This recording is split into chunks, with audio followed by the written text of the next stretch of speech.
అనేదాన్ని మనము లేఖన రూపంగా చూసుకున్నాము. యేసుక్రీస్తు ఏమని చెప్పారు ఆయన?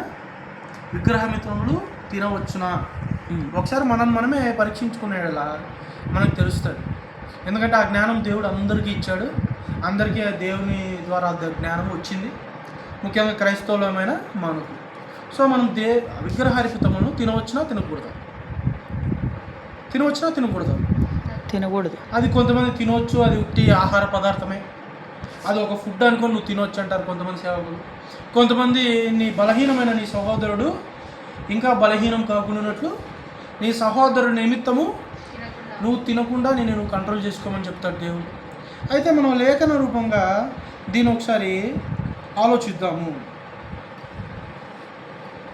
అయితే కడవరి దినములో కొందరు అబద్ధికుల వేషధారణ వలన దినములలో, అంటే ప్రభు రాకడి వచ్చే దినములలో, చివరి రెండో రాకడి దినములలో కొంతమంది అబద్ధికులంట వేషధారణ వలన మోసపురుచు ఆత్మల ఎందును దయ్యముల బోధ ఎందును లక్ష్యముంచి దయ్యముల బోధ అంట.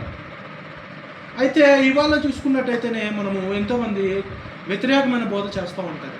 క్రైస్తవులను చెప్పుకుంటూ, దేవుని సేవకులను చెప్పుకుంటూ, వాక్యాన్ని సరిగ్గా అర్థం చేసుకోలేక వ్యతిరేకమైన బోధ చేస్తూ ఉంటారు.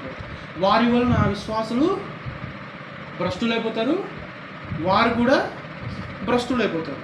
అలాగే ఏముంది? దయ్యముల బోధ ఎందు లక్ష్యం నుంచి విశ్వాస భ్రష్టులవుదురని ఆత్మ తేటగా చెప్పుచున్నాడు. నిజమైన మనసాక్షి, నిజమైన దేవుని ఆత్మ మనలో ఉంటే మనము విశ్వాస భ్రష్టులము కాము, అపవాది సంపదమును కాము. అయితే అబద్ధికులు వాతవేయబడిన మనస్సాక్షి గలవారై వివాహము నిషేధించుచు సత్య విషయమైన అనువాజ్ఞానం గల విశ్వాసులు కృతజ్ఞతాస్తుతులు చెల్లించి పుచ్చుకొని నిమిత్తము దేవుడు సృజించిన ఆహార వస్తువులను కొన్నిటిని తినుట మానవులని చెప్పుచుందురు. అయితే ఇది తినకూడదు, అది తినకూడదు, ఇది తినకూడదు అని చెప్పి ఆపుతారంట. అయితే ఇక్కడ ఏం రాయబడిందంటే కృతజ్ఞతాస్తుతులు చెల్లించిన తర్వాత నువ్వు దేన్నైనా తినవచ్చునని దేవుని వాక్యం చెప్తా ఉంది. అయితే ఇక్కడ మనకు ఒక ప్రశ్న వస్తుంది. అయితే ఇప్పుడు విగ్రహార్పితులను కూడా మన కృతజ్ఞతాస్తుతులు చెల్లించి పుచ్చుకోనకూడదా అనేది ఒక తలంపు మనకి ఇక్కడ వస్తూ ఉంటుంది ప్రతి ఒక్కరికి.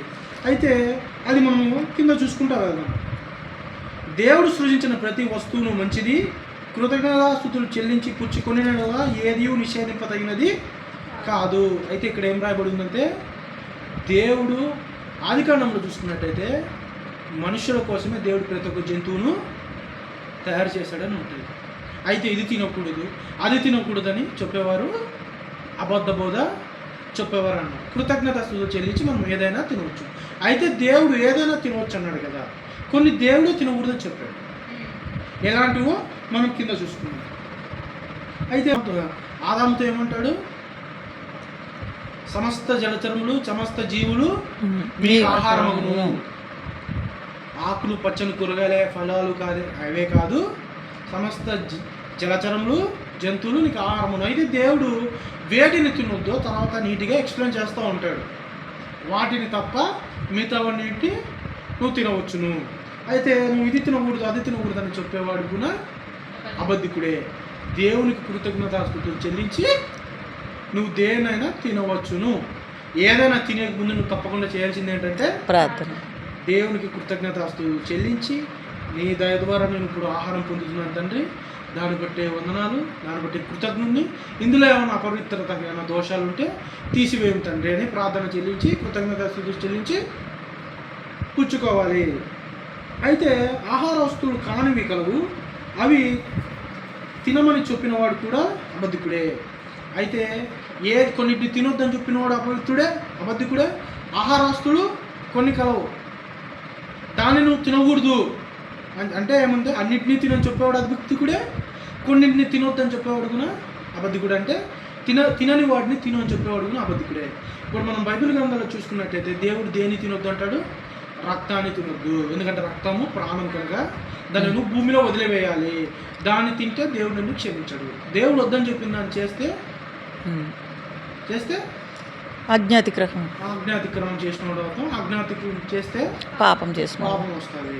లేఖన రూపంగా మనం చూసుకున్నట్టయితే ఆహార వస్తువులు ఏమంట వరి జోదం దేవుడు ఇదిగో భూమి మీద విత్తనములు ఇచ్చు ప్రతి చెట్టును విత్తనములు ఇచ్చు వృక్ష ఫలం గల ప్రతి వృక్షమును మీకు ఇచ్చి ఉన్నాను, అవి మీకు ఆహారమును. ఏమంట?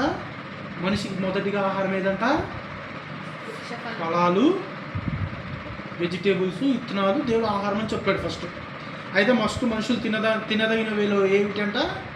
ఫలాలు, వృక్ష ఫలాలు, సీడ్స్, విత్తనాలు, కాయగూరలు ఇవన్నీ తినొచ్చు అని దేవుడు చెప్పాడు. తర్వాత ఏమి దేవుడు తినమన్నాడంటే అదే ఆదికాండము 9వ అధ్యాయం ఏమంట? ప్రాణం గల సమస్త చరములు మీకు ఆహారమగును. అంటే భూమిపైన ఉన్న ప్రతి ఒక్కటి మనిషికి దేవుడు ఆహారంగానే ఇచ్చాడు. మీకు ఎలా అయితే కూర మొక్కలు ఆహారంగా ఉన్నాయో అలాగే సమస్త జీవచరాలు కూడా మీకు ఆహారములే అని చెప్పాడు దేవుడు. అయితే ఇంకా క్లారిటీగా మనం ముందుకు వెళ్దాం. ఏమని చెప్పాడు? ఫస్ట్ ఏం చెప్పాడు? ఫలములు, వృక్ష ఫలములు, విత్తనములు, కూరగాయలు మీరు తినొచ్చు. తర్వాత జీవం కలిగి జీవించు ప్రతి ఒక్క జంతువు మీరు తినొచ్చు అని దేవుడు చెప్పాడు. అయితే మనకు అనుమానం రావచ్చు, మరి దేవుడు కొన్నింటి తినొద్దని చెప్పాడు కదా, ఇది తినొద్దని చెప్పాడు కదా, అది తినొద్దని చెప్పాడు కదా. సో మనము లేఖన రూపంగా చూసుకున్నాం. ఎవరికి నచ్చింది వాళ్ళు మనం ఫిక్స్ అవ్వకుండా లేఖన రూపంగా దేవుడు ఏది తినమన్నాడో మనం చూసాం, ఏది తినవద్దన్నాడో లేఖన రూపంగానే చూద్దాం. అంటే స్పష్టంగా వివరించి అర్థమయ్యే విధంగా తేటగా గ్రంథంలో దేవుడు చెప్పాడు. అవి ఏటో మనము చూసుకున్నాం. ఆదికాండము 9వ అధ్యాయం 4వ వచనం. ఆదికాండము 9వ అధ్యాయం 4వ వచనం చూసుకున్నట్టయితే, అయినను మాంసమును దాని రక్తంతో మీరు తినకూడదు, రక్తమే దాని ప్రాణము. ఏమంట? మీరు మాంసంని తినొద్దండి అని చెప్పలేదు దేవుడు. తినొచ్చు. ఏమన్నాడు? మాంసమును దాని రక్తముతో తినకూడదు. అంటే మనం తినకూడదు ఏంటి? రక్తం తినకూడదు. రక్తంలో కలిసిన మాంసం వండుకొని తినకూడదు. ఉత్త మాంసాన్ని నువ్వు తిను. రక్తం ఎందుకంటే ప్రాణము. ఏమనుంది? రక్తమే దాని ప్రాణము కనుక నువ్వు తినకూడదు అని దేవుడు చెప్తాడు. కాబట్టి తినకూడదని ఆహార వస్తువులు కానిది ఏమిటి? రక్తం. ఇప్పుడు క్లారిటీ వచ్చిందా? అయితే మనము ఇంకోటి దేవుడు తినకూడదని చెప్పిన ఒకసారి తినొచ్చు లేదో మనము లేఖనోపంగానే చూసుకున్నాం. అపోస్తులకు రాసిన కార్యములు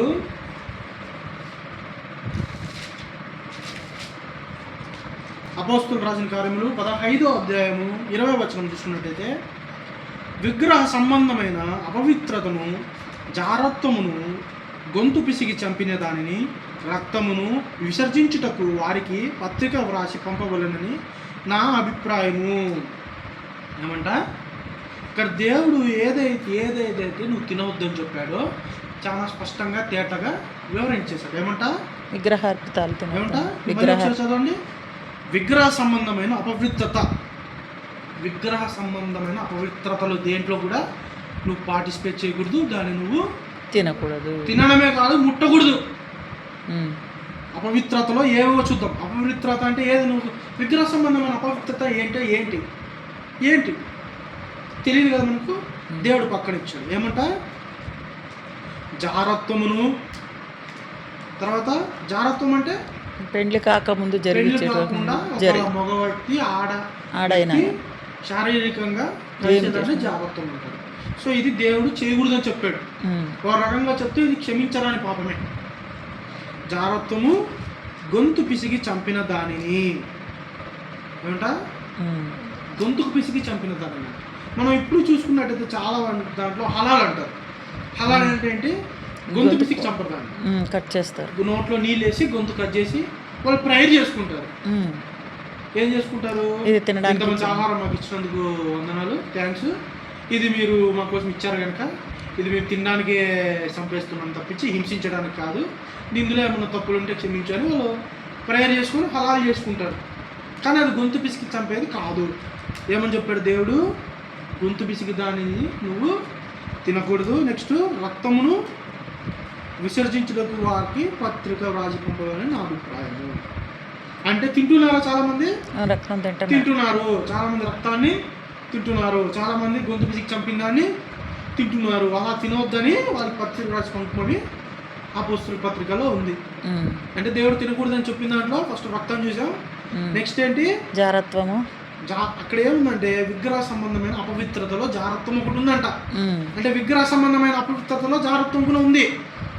జారత్వంతోనే కాదు, గొంతు పిసిగిన చంపిన దాన్ని కూడా నువ్వు తినొద్దు, రక్తాన్ని కూడా నువ్వు తినొద్దు. ఇప్పుడు అర్థమైందా దేవుడు ఏది తినొద్దు అన్నాడో? అర్థమైందా? అలాగే అదే అధ్యాయంలోనే 15వ అధ్యాయంలోనే 28వ వచనం మనం చూసుకున్నట్టయితే, విగ్రహములకు అర్పించిన వాటిని, రక్తమును, గొంతు పిసిగి చంపిన దానిని, జారత్వమును విసర్జింపబలెను. ఈ అవశ్యమైన వాటికంటే ఎక్కువైన ఏ భారమును మీ మీద మోపకూడదని పరిశుద్ధాత్మకును మీకును మాకును తోచెను. వీటికి దూరంగా ఉండుటకు జాగ్రత్త పడితిరా, అది మీకు మేలు, మీకు క్షేమం కలుగును గాక. ఇక్కడ చూసినట్టయితే దేవుడు ఏదో మనకు మానేయమని చెప్పట్లేదు, ఏదో భారాలని పైన మోపేయట్లేదు దేవుడు. నీకు ఒక మేకనే మనం ఎగ్జాంపుల్గా తీసుకున్నట్టయితే, మేకలో ఎన్నో ఉన్నాయి. ఇప్పుడు ఇవాళ రేపు అన్నీ తినేస్తున్నారు మా వాళ్ళు. తలకాయ కూర, బోటి, లివరు, కిడ్నీ, హార్ట్, టెస్టికల్స్, మాంసం అన్నీ తింటున్నాడు. అన్నీ కాక రక్తాన్ని కూడా వదలట్లేదు. రక్తాన్ని కూడా చాలా మంది రక్తం తింటున్నారు. రక్తం తింటే రక్తం పెరుగుతుందని ఎవరు చెప్పిన? రక్తం తింటే రక్తం, మరి బ్రెయిన్ తింటే బ్రెయిన్ పెరుగుతుందా? లివర్ తింటే లివర్ పెరుగుతుందా? కిడ్నీ తింటే కిడ్నీ పెరుగుతుందా? రక్తం పెరగాలంటే ఇంకా ఎన్నో ఉపాయాలు ఉన్నాయి. పపాయ తింటామో, లేదంటే రాగి వస్తువులు, రాగులతో చేసిన తయారైన ఏమైనా తింటామో, లేదంటే చెనిక్కాయలు తిన్నామో ఉంటాయి. రక్తం తింటే రక్తం పెరుగుతుంది అంటే చాలా అవివేకం అది. ఎవరు చెప్పారో కానీ చాలా అవివేకం అది. దేవుడు అర్థం చెప్పిందా అని రక్తం తింటే రక్తం పెరుగుతుందని ఇవాళ రేపు చాలామంది క్రైస్తవులే తింటున్నారు. దేవుడు అని తినమన్నాడు కదా, అలా చెప్పి తినేవాళ్ళు వాక్య జ్ఞానం లేని వాళ్ళు, అలాంటి వాళ్ళకి బోధించే బోధకులు కూడా వాక్య జ్ఞానం లేని బోధకులే. రక్తాన్ని క్లారిటీగా దేవుడు ఎన్నిసార్లు చెప్పాడు ఇక్కడ? ప్రతి ఒక్క వచనంలో రక్తం రక్తం అని రాయబడి ఉంది. ఉందా? రక్తం రక్తం అని రాయబడి ఉంది. అంటే రక్తాన్ని ఖచ్చితంగా మనము భూమిలోకి పారివేయాల్సిందే, నువ్వు పడేయాల్సిందే. రక్తాన్ని నువ్వు దేనికి ఉపయోగించేది లేదు. మొత్తం తినకూడదు. దాన్ని తిన్నావా నువ్వు దేవుని ఆజ్ఞను అతిక్రమించిన వాడవే.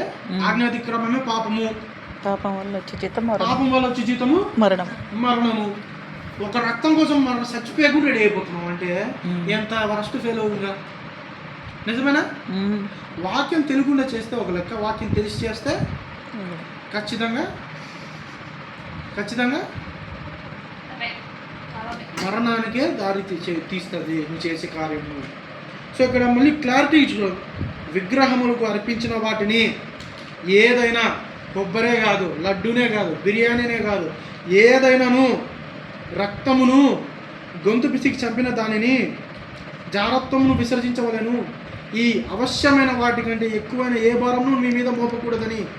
ఈ మూడే కదా, ఈ మూడు కంటే ఇంక పెద్ద భారమేం లేదు మీ మీద. ఒక రకంగా ఇది భారమే కాదు, భారమేనా? దేవుడు ఇప్పుడు ఎట్లుంటుందంటే, తల్లిదండ్రులు అడిగిన ప్రతి ఒక్కటి కొనిచ్చేసి ఒకటి మాత్రం వద్దని చెప్పారనుకోండి, అది ఇంక భారమా? ఇన్ని కొనిచ్చారు కదా, అర్థం చేసుకోవాలి కదా పిల్లలు.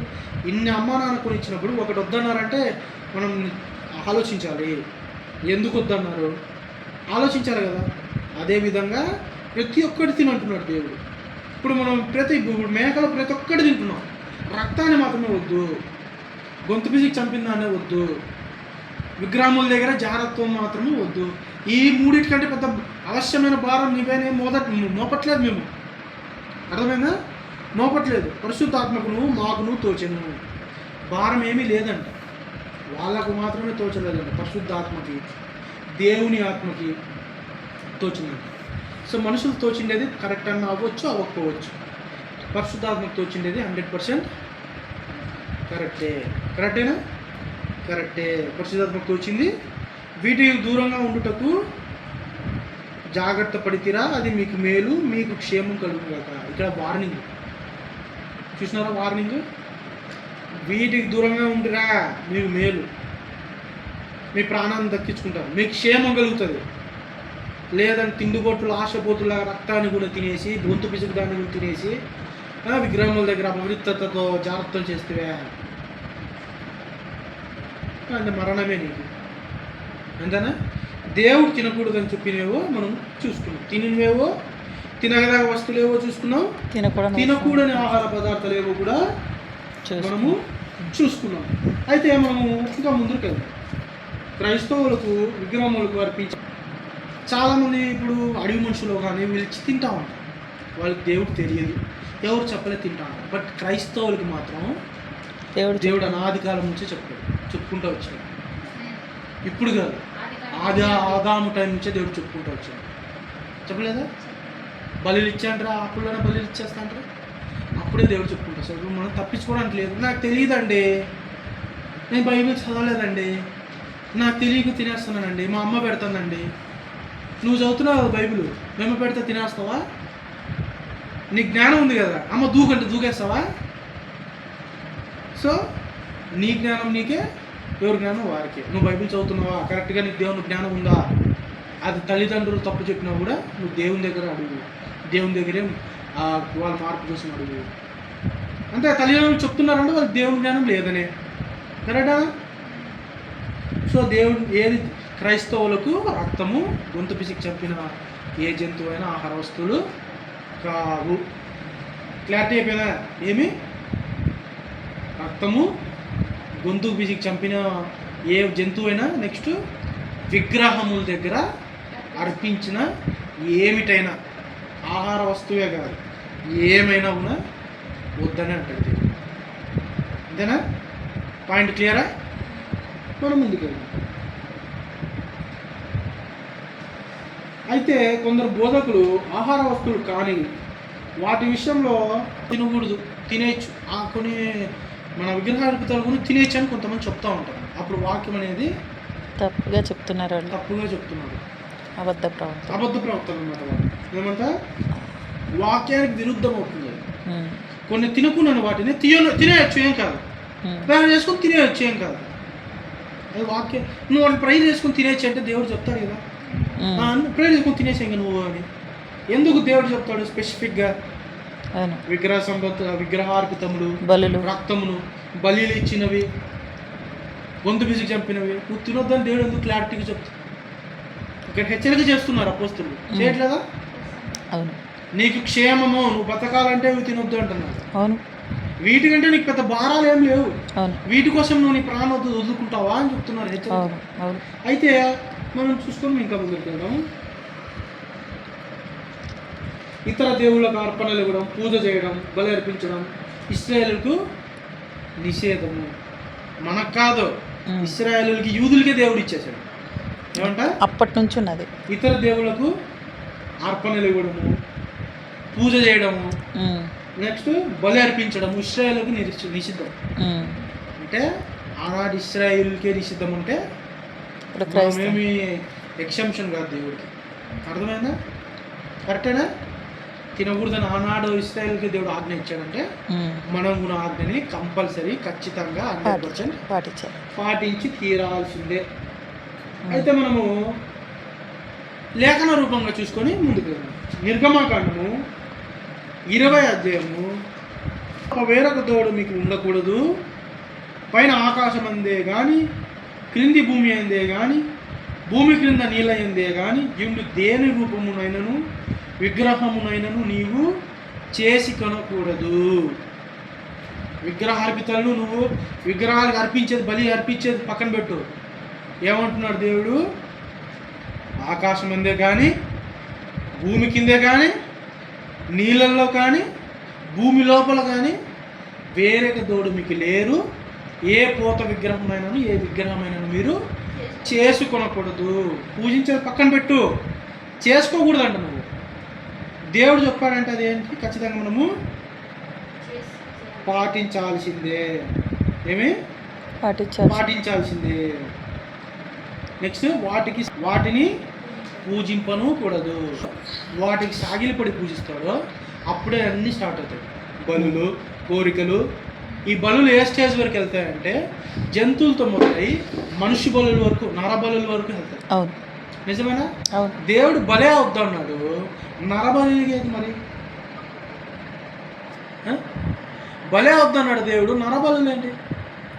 ఇవాళ మనం హైందవ మతంలో చూసుకున్నట్టయితే చాలామంది నరబలులు ఇస్తూ ఉంటారు, మా జంతువుల్ని బలిస్తూ ఉంటారు. మనం అనుకోవచ్చు మరి క్రైస్తవులు కూడా దేవుడు పాప పరిహారార్థ బలి, సమాధానార్థ బలి దేవుడు అడిగాడు కదా అప్పుడు అని మేము ఆలోచించవచ్చు. అయితే ధర్మశాస్త్రం అనేది నెరవేర్చబడింది, కొట్టివేయబడింది కాబట్టి దేవుడికిపై బలి లేదు, బలి లేదు. ఇకపై బలి ఏంటి? నీ ఆత్మకే బలి, నీ మనసుకే బలి, సున్నతి, హృదయ బలి, హృదయ బలి. అర్థమైందా? శరీర బలులు కానీ శరీర ఫిజికల్ బలులు కానీ సున్నతులు కానీ దేవుడు తీసేసి హృదయం బలియాగంగా, హృదయాన్ని నువ్వు బలి క్రీస్తు ద్వారా, క్రీస్తు ప్రభు ఎలా బలియాగం అయ్యాడో అలా నీ హృదయాన్ని దేవుడికి ఇవ్వు. అలా నువ్వు ఆత్మకి సున్నతి, శరీరానికి కాదు. ఇక్కడ క్లారిటీ తెచ్చుకోవాలి.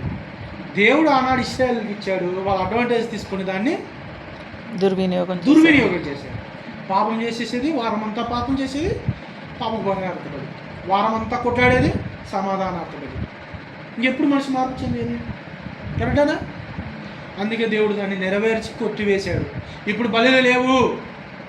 ఆనాడు దేవుడు ఇచ్చిన ఇశ్రాయేలుకి ఈ బలులే ఇప్పుడు ప్రపంచమంతా ఫాలో అవుతుంది. విగ్రహ రూపాలు పెట్టుకుంది. విగ్రహ రూపాలు ఉన్నాయా? ప్రపంచమంతా మనం చూసినట్టయితే చాలా ఆస్ట్రేలియాలో శివలింగం దొరికింది, మలేషియాలో శివలింగం దొరికింది. కాబట్టి శివుడే ప్రపంచానికి దేవుడు అని కొంతమంది చెప్తూ ఉంటారు హైందవ మతోన్మాదులు. అయితే అప్పుడు కాలాల్లో ఎట్లుండేదంటే విగ్రహారాధన సైతాన్ ప్రభావంతో విగ్రహాలు ఏ రూపంలో ఆర్గాన్స్, శరీర సంబంధమైన పాటలనే విగ్రహాలుగా చేసుకుని పూజించేవారు.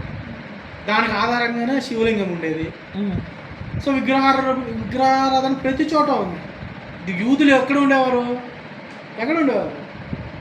బెత్లెహేము, జెరూసలేము ఆ ప్రదేశాల్లోనే ఉన్నారు. మిగతాదంతా విగ్రహారాధికులే కదా. ఎప్పుడైతే హాముషేము, యాపేతులు ఒక్కొక్క దేశానికి ఇక్కడ విడిపోయారో అప్పుడు విడిపోయిన తర్వాత వాళ్ళందరికీ దేవుడు ఎవరికి నచ్చినది వాళ్ళు చేసుకున్నారు. సూర్యుడు దేవుడే, చంద్రుడు దేవుడే, చెట్టు దేవుడే, పుట్ట దేవుడే, లాస్ట్కి మానవుకు సంబంధించిన అవయాలు కూడా దేవుడు. కరెక్టేనా? అందుకని అవన్నీ దొరుకుతూ ఉన్నాయి. కాబట్టి ఈయనే ఫస్ట్, శివుడే దేవుడు అందరికీ. అది కాదన్నమాట. ఈ బలి అనేది ఆనాటి ఇశ్రాయేలుకి ఇస్తే ఈనాడు చాలామంది హిందూస్ కానీ ముస్లిమ్స్ కానీ ఎంతోమంది ఫాలో అవుతూనే ఉన్నారు బలులు. ఇంకా కొంతమంది ఏంటంటే నరబలులు కూడా వెళ్ళిపోతున్నారు స్వలాభం కోసం. ఇప్పుడు దేవుడు అనేవాడు ఎలా మానవుడికి ఉపకారం చేసే విధంగా ఉండాలి, ఎటువంటి రూపమైన. ఒక మానవుడికి ఉపకారం చేయడం కోసం ఇంకో మానవుడిని చంపేసేవాడు దేవుడా? ఇంకొక మానవుడు మరణం కోరుకునేవాడు దేవుడా? మీరే ఆలోచించండి. ఒక మానవుడి ప్రయోజనం కొరకు ఇంకొక మానవుడి చావు ఒక దేవుడు అనేవాడు కోరుతున్నాడంటే ఆయన దేవుడా? అవునా కాదు? వాక్యం వింటున్న వాళ్ళే ఆలోచించాలి. కాబట్టి ఇక్కడ మనం క్లారిటీ రావాలి. ఆనాడు ఇశ్రాయేలు బలి చేశారు కదా, మళ్ళీ ఈనాడు ఎందుకు ఈ బలులు దేవుడు వద్దు అంటున్నాడు? పూజించకూడదు, ఏ విగ్రహం రూపమైనా నువ్వు చేయకూడదు, దానికి సాగిలపడకూడదు, బలి చేయకూడదు అంటున్నాడు. మళ్ళీ దేవుడు అప్పుడు బలులు కోరినాడు కదా అనే దానికి మీరు క్లారిటీ వచ్చినప్పుడు క్లారిటీ వచ్చిందా? పాప పరిహారార్థ బలి, సమాధానార్థ బలి, ఈ రెండింటినీ మనుషులు దుర్వినియోగం చేశారు కాబట్టి దేవుడు తీసివేశాడు.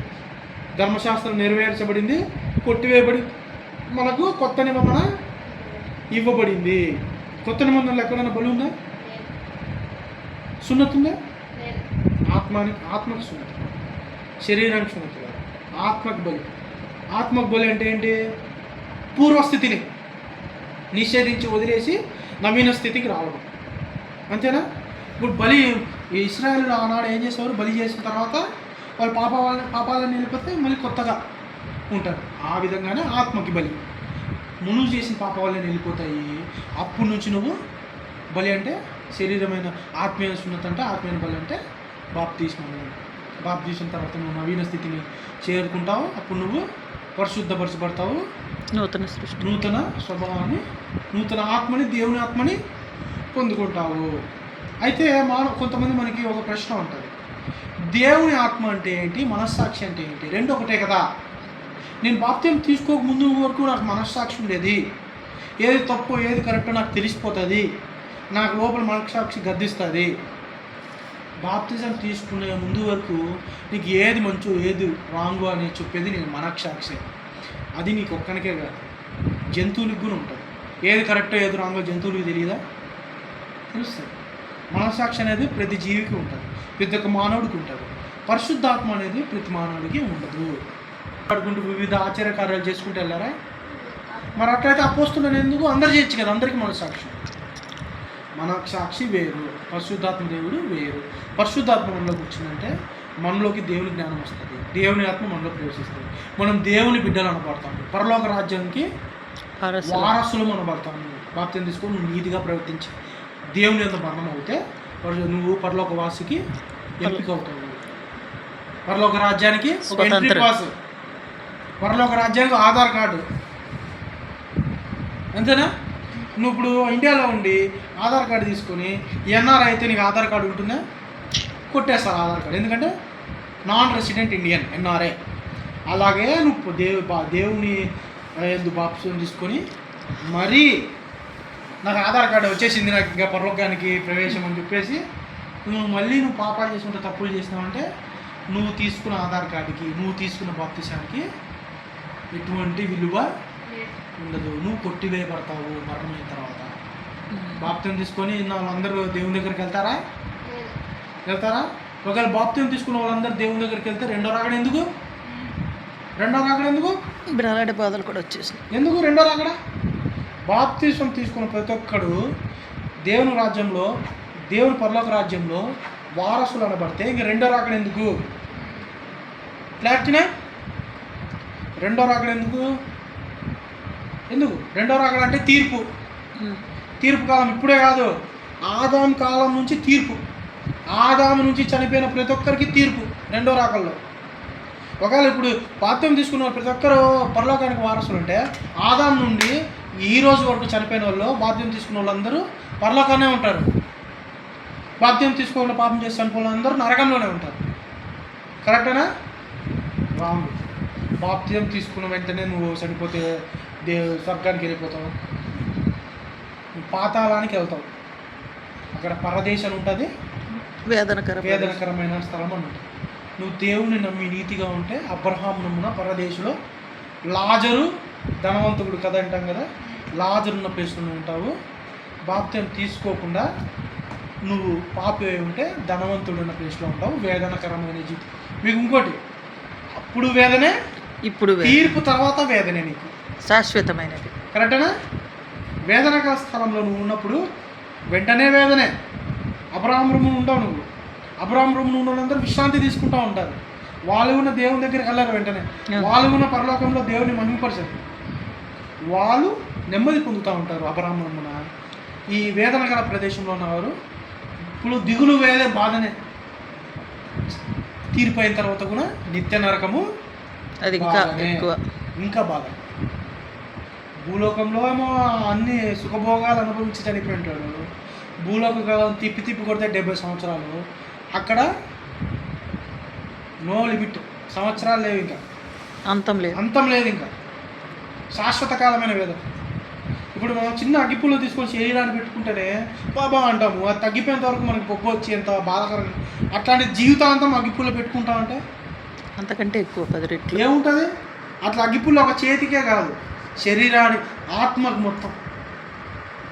ఇప్పుడు ఆత్మ శరీరంలో లేనప్పుడు శరీరాన్ని గుచ్చితే నొప్పి పెడుతుందా? నొప్పి ఉండదు. అంటే నొప్పి శరీరానికి కాదు, ఆత్మ శరీరంలో ఉంటేనే నొప్పి. అవును, ఆత్మ ద్వారా నొప్పి, ఆత్మకి నొప్పి. అదేవిధంగా నరకంలో కూడా ఆత్మకు నొప్పి, ఆత్మకు వేదన. అయితే మనం మళ్ళీ తిరిగి వచ్చేద్దాము. దేవుడు ఏం చెప్పాడు? భూమి మీదనే కానీ, భూమి కిందనే కానీ, ఆకాశంలో కానీ, నీళ్ళల్లో కానీ వేరొక దేవుడు లేడు. ఏ పోత విగ్రహమునైనా నువ్వు చేసుకోకూడదు, దానికి సగిలపడి పూజించకూడదు. ఉందా? పూజింపకూడదు. అయితే మనము ఇంకో లేఖన రూపం తీసుకొని ముందుకు వెళ్ళాము. నిర్గమకాండము 22వ అధ్యాయము 20వ వచనం చూసుకున్నాం. నిర్గమకాండము 22వ అధ్యాయము 20వ వచనం చూసుకున్నట్టయితే, యెహోవాకు మాత్రమే గాక వేరొక దేవునికి బలి అర్పించువాడు శాపగ్రస్తుడు. ధర్మశాస్త్ర కాలంలో, పితరుల యుగంలో ఏమంట? యెహోవాకు మాత్రమే గాక వేరొక దేవునికి బలి అర్పించేవాడు శాపగ్రస్తుడు. అంటే నువ్వు అర్పిస్తే బలి అన్నాడు ఇశ్రాయేలు చెప్తున్నది. అర్పిస్తే బలి యెహోవాకి అర్పించాలి. యెహోవాతో పాటు ఎవరికైనా వేరే వాళ్ళకి అర్పించకూడదు. నువ్వు యెహోవాకి అర్పించి వేరే వాళ్ళకి అర్పిస్తే నువ్వు శాపగ్రస్తుడు. అంటే నేను యెహోవా తండ్రికి బలి అర్పించాను, వేరే దానికి కూడా నేను బలి అర్పించానంటే కుదరదు. దేవుడు ఒక మాట అంటాడు, చల్లగానైనా ఉండు, వేడినైనా ఉండు, నులివెచ్చే స్థితిలో నువ్వు ఉండొద్దు. ఉమ్మివేయబడతావు అంటే ఏంటి చెప్పు? తోసివేయబడతావు. వేస్ట్, చెత్త. అని వస్తాం కదా ఉమ్ము, మళ్ళీ తీసుకుంటామా? మళ్ళీ తీసుకోం కదా. కాబట్టి ఉమ్మివేయబడతాం. నులివెచ్చని స్థితిలో ఉంటే ఉమ్మివేయబడదు ఏమో అని మన పాట వింటాం.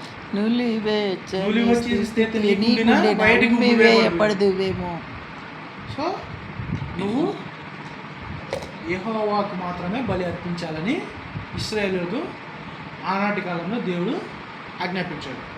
అయితే మనం ముందుకు లేఖన రూపంలో తీసుకుని ముందుకు వెళ్దాం. ఇదే నిర్గమాకాండం 34వ అధ్యాయము. ఆ దేశపు నివాసులతో నిబంధన చేసుకొనకుండా జాగ్రత్త పడుము. వారు ఇతరుల దేవతలతో వ్యభిచరించి ఆ దేవతలకు బలి అర్పించినప్పుడు ఒకడు నిన్ను పిలిచిన ఎడల నీవు వాని బలిద్రవ్యమును తినకుండా చూచుకొనుము. అర్థమైందా? పదే పదే పదే పదే చెప్తున్నాడు దేవుడు. ఇంకా వాక్యం చాలా ఉంది, సమయం లేదు కనుక నేను ఇక్కడితో ముగిస్తాను.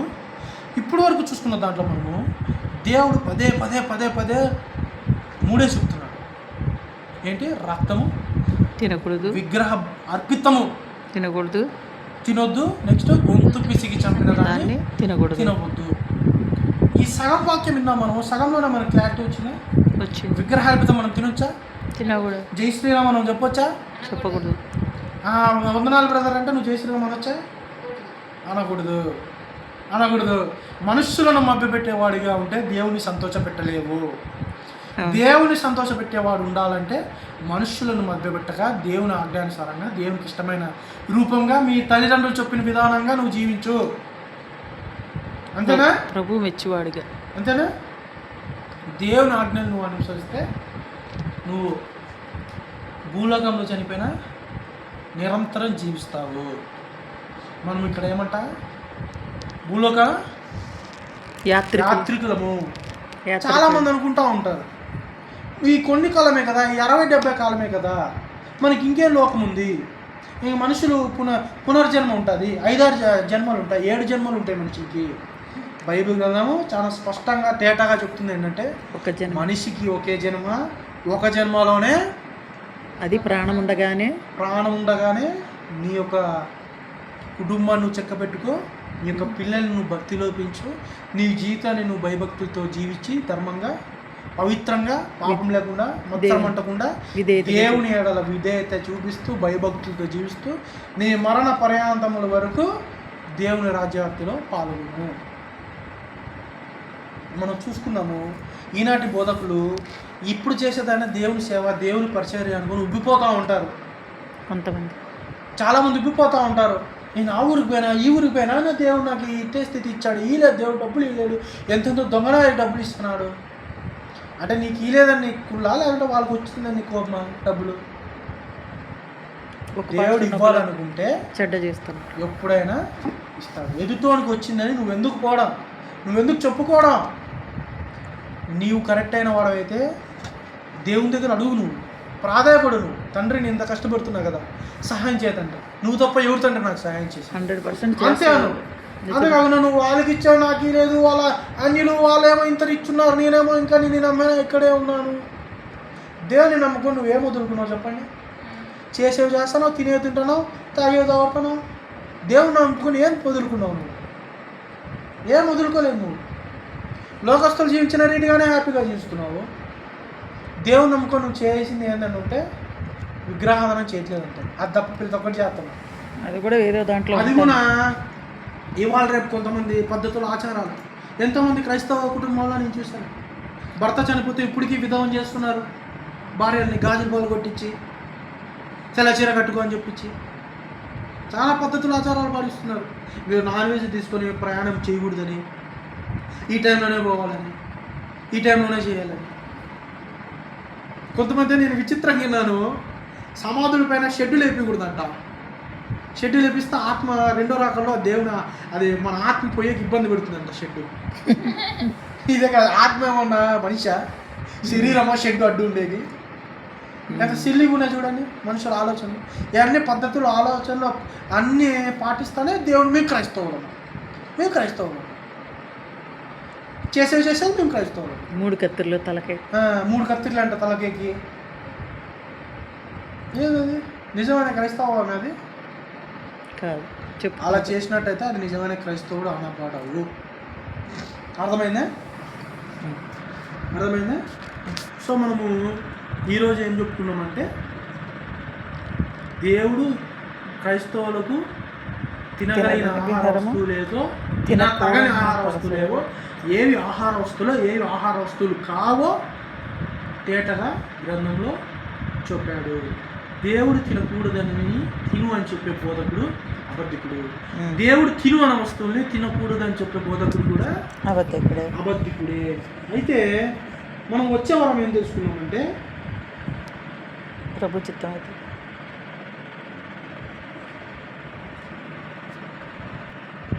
ఆహార వస్తువులు అంటే అంగిట్లో షాప్లో అమ్మే వస్తువులు తినవచ్చునో కాదో మనం తెలుసుకున్నాం. చాలామంది అంటూ ఉంటారు, అవునండి బియ్యం పండించుంటారు హిందువులే కదా, అదంతా విగ్రహం వాళ్ళ దగ్గర తెచ్చిపెట్టింటారు మీకు అమ్ముతూ అంటారు కదా, మీరు ఎట్లా తింటారండి, అవి విగ్రహాలు కాదా అండి అంటా అంటే చాలా తెలియని వాళ్ళు తెలియని వాళ్ళు అజ్ఞానుని మాట అంటూ ఉంటారు. ఈ యొక్క అంశం గురించి మనం వచ్చే వారము ప్రభు చిత్తమైతే వచ్చే ప్రభు దిన ముందు